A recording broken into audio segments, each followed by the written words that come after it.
Yeah, ask me about Bernie Sanders. I like to spend a little bit of my day, every day, going out into the streets of Key West and wearing a Bernie shirt and giving out Bernie cards and sharing my buttons. And when I started doing this a few months ago, lots of people didn't know who Bernie was. And now I never meet anyone who doesn't know Bernie, with some rare exceptions, but for the most part, I don't meet people who don't know Bernie. And instead of having to approach people, I find people are approaching me. They want my buttons. Somebody say, "Want to take my picture because I'm wearing the T-shirt?" I used to be the ones asking to take their picture.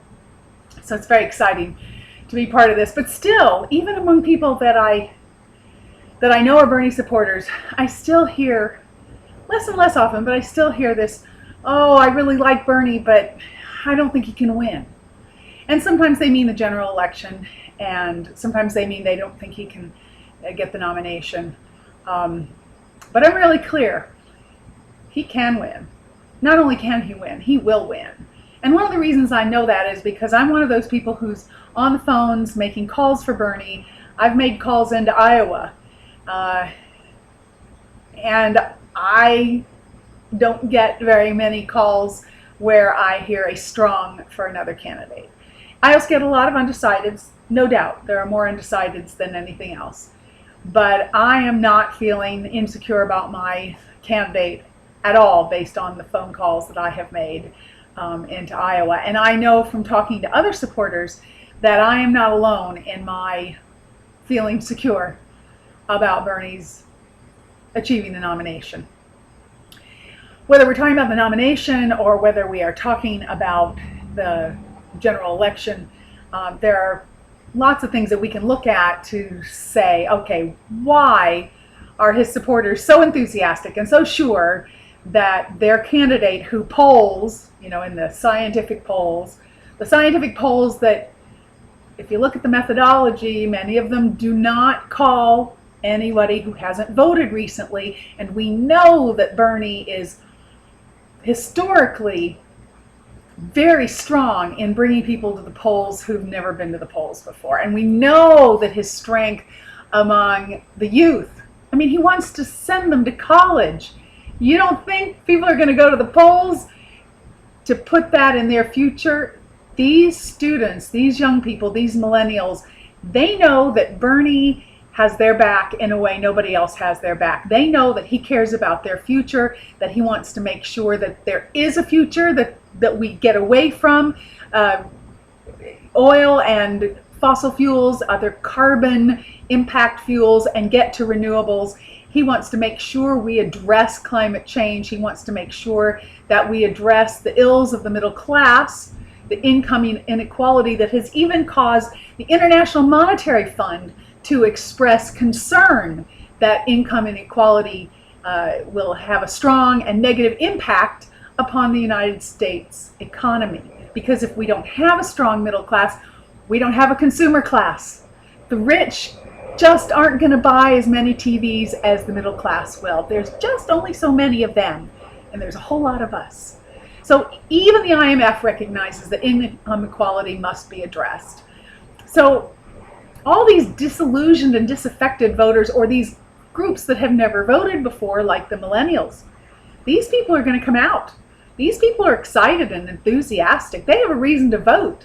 Some of them for the first time in their lives, and some of them for many, many years. I have a dear friend who's my age, in his early 60s, and he hasn't voted for 30 years, but he made sure he was registered so that he can this year.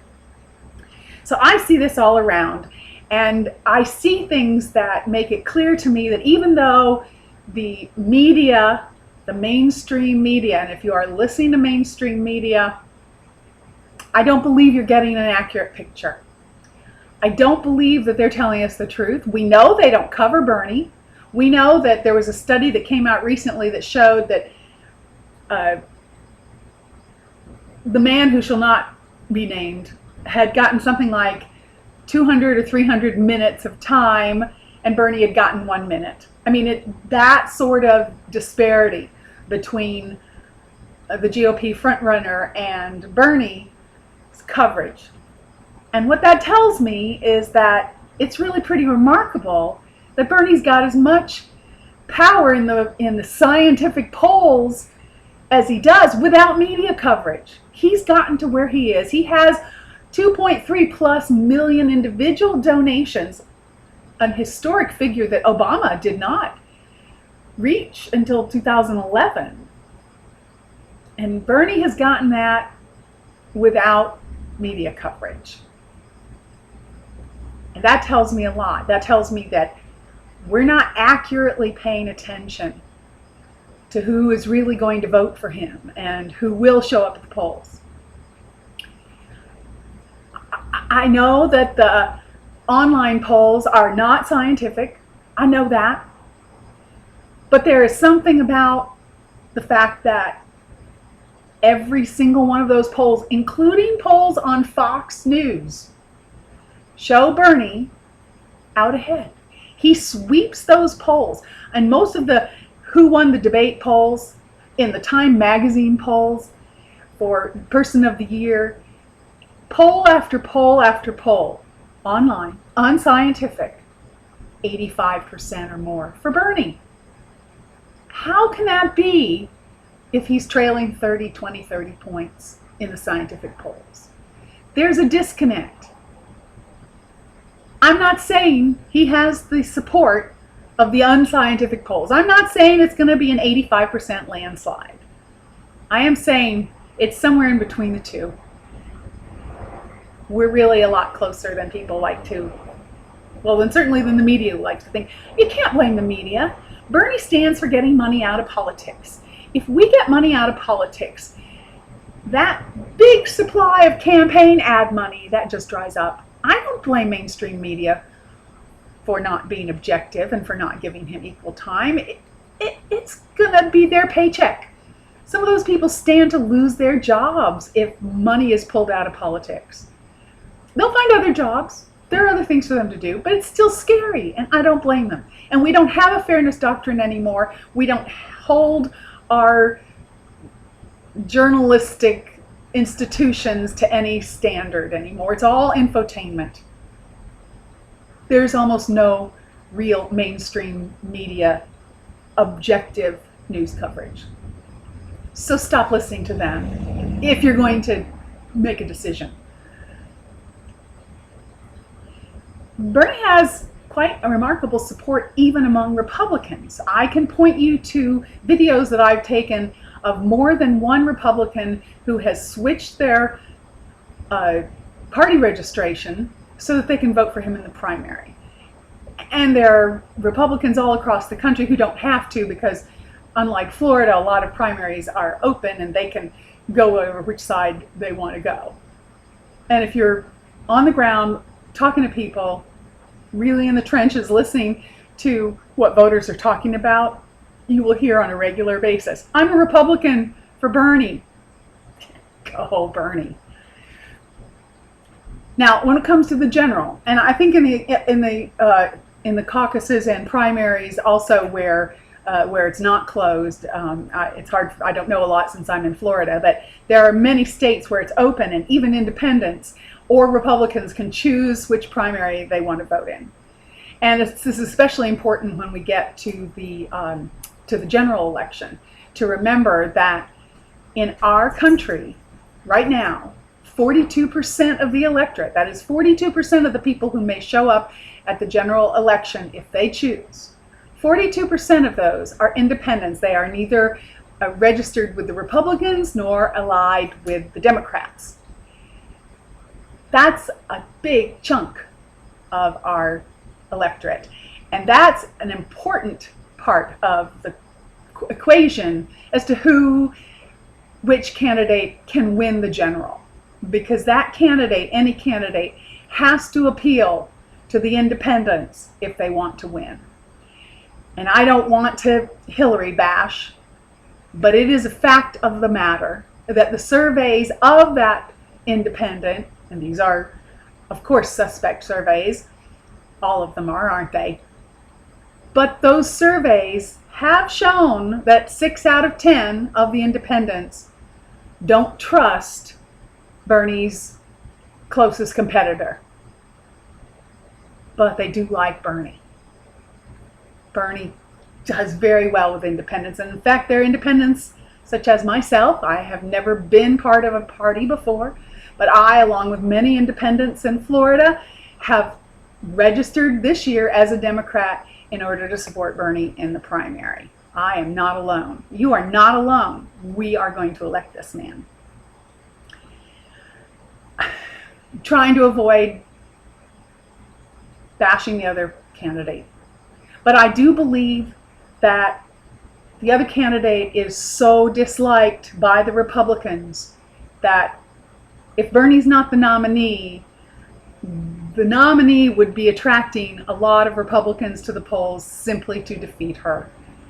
And even if she squeaked in, she doesn't do as well head-to-head against other GOPs. Go look at the polls, almost every single one of them, head-to-head polls.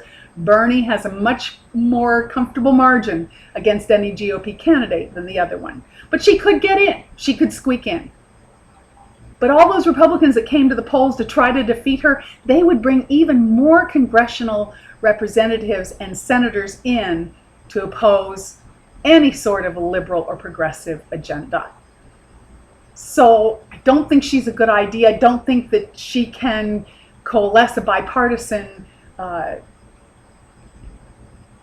program. I don't think she can get people behind the sorts of programs. I mean, we saw obstruction of Obama that I think will look like a cakewalk compared to how the Republicans would be likely to treat Hillary. I also think that it's very likely that the independents who will come to the polls, the youth who will come to the polls to elect Bernie out of their enthusiasm, and don't see enthusiasm on the grassroots level for any other candidate like you do for Bernie. And I believe those independents and those enthusiastic millennials, I believe that they will elect some Democrats and other liberals to the ticket, to the Congress, to the Senate, that will begin to help Bernie put his programs in place. It is not an overnight thing. We are not going to sweep everybody into the Senate and the Congress and suddenly have a Democratic ticket all the way, a Democratic majority all the way. But Bernie's election will bring some in, and that momentum will build. Volunteers like me, and there are lots of us, we are committed. We are committed to the political revolution. We are staying. We are not just electing Bernie. We will continue to work to elect other people to help Bernie, and to work and on writing letters to our Congress people and our senators and whatever powers that be that we need to do. We are committed to doing that. If we have to march on Washington, I know we will. We are going to continue to be part of the political revolution. I really do feel that if you're on the ground and you're talking to people and you see the support for him, that it's really clear that he is easily the most electable. And I encourage you, if you're the least bit interested in him, to start putting your ear to the ground and looking at the kind of enthusiasm and rabid engagement that his supporters offer. I've never been so excited and so thrilled and so honored to be part of a political process in my life. I have worked for other candidates. I worked for McGovern in '72, and I did work for Obama in 2008. I did see enthusiasm for him. I'm glad we elected him.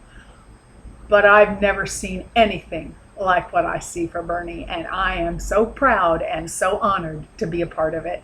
Go Bernie. Thank you for your support.